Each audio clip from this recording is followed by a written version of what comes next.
You get invited somewhere, a dinner, a party, a casual hangout with people you actually like, and your first reaction, before you can stop it, is relief when you have an excuse not to go. You tell yourself you're tired.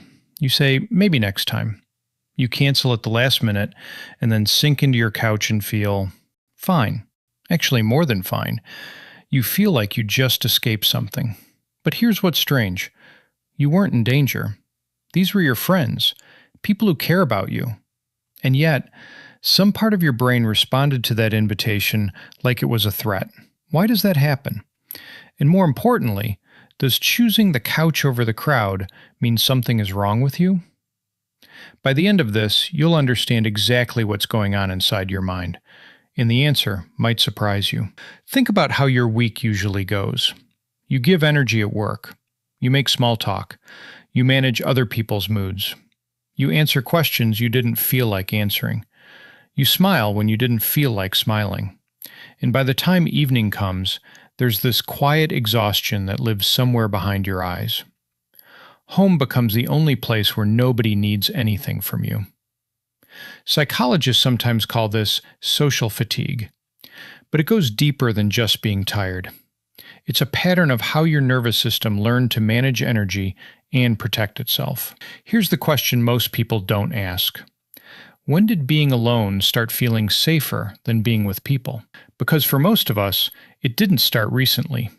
It built slowly, over years, through small moments of disappointment, misunderstanding, or just the constant performance of being on. Your brain has one job it cares about more than anything else: predicting what's coming next.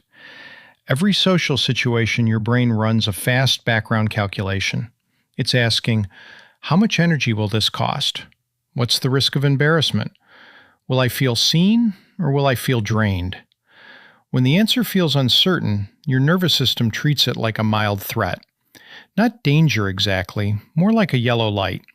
And your body responds with low-level anxiety, that vague resistance you feel before going out.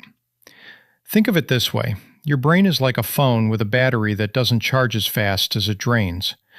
Social interactions are apps running in the background. Most of the time you don't notice them. But by the end of the day, you're at 8% and everything feels like too much. Home is the charger. Here's the mental model. Your brain isn't choosing isolation. It's choosing recovery. Those are two very different things. The cause is accumulated social energy output. The brain reaction is low resource alert. The behavioral result is withdrawal toward safety. You're not antisocial. You're running a very rational energy equation. But here's where it gets complicated. Because what starts as recovery slowly starts to feel like a default. And once the couch becomes your default, going out starts to feel harder, not easier. Every time you skip a plan, your brain quietly updates its prediction model. It learns socializing is effortful, staying home is safe, and it gets better at steering you towards safety. The problem is, humans were not built for that kind of isolation. You might notice it in small ways at first: a little more irritability, less patience, a creeping sense that the world is moving and you're somehow watching it from behind glass. Your relationships get thinner, not because you stopped caring, but because presence requires showing up, and showing up has started to feel like too much. And underneath all of this, there's sometimes something harder to admit. Some part of you wonders, do I even know how to be around people anymore? Did I ever? Be honest with yourself for a second. That question has probably visited you. Now here's what most people get wrong about this. They treat it as a personal flaw, a sign of weakness, a symptom of something broken. But the need to withdraw, to recover alone, is not a malfunction. It's actually one of the more intelligent things a nervous system can do. Highly sensitive people, deep thinkers, people who process emotion intensely, they require more recovery time than average. That's not weakness, it's a higher cost of operation. The problem isn't that you need solitude.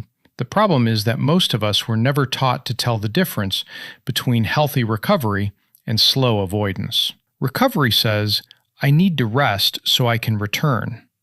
Avoidance says, I'll rest until I never have to return at all. One restores you, one quietly shrinks your world. And the uncomfortable truth is, they can feel almost identical in the moment.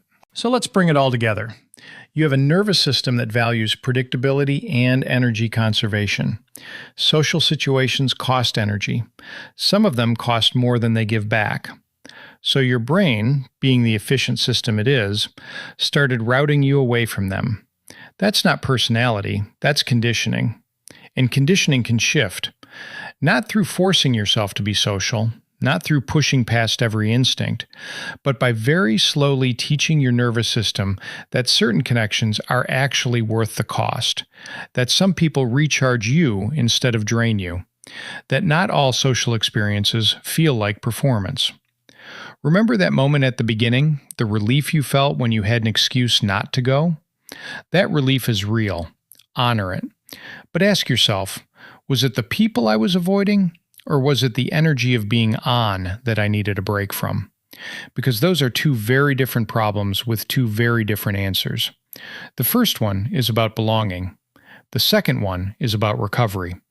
And once you can tell them apart, the couch stops being an escape and starts being exactly what it should be, a resting place before you go back out into the world. Here's the mental model to carry with you. You are not someone who hates people. You are someone who needs the right conditions to be with them. That changes everything. Social withdrawal doesn't always look dramatic. It looks like canceling a plan because you're tired. It looks like going quiet for a few weeks.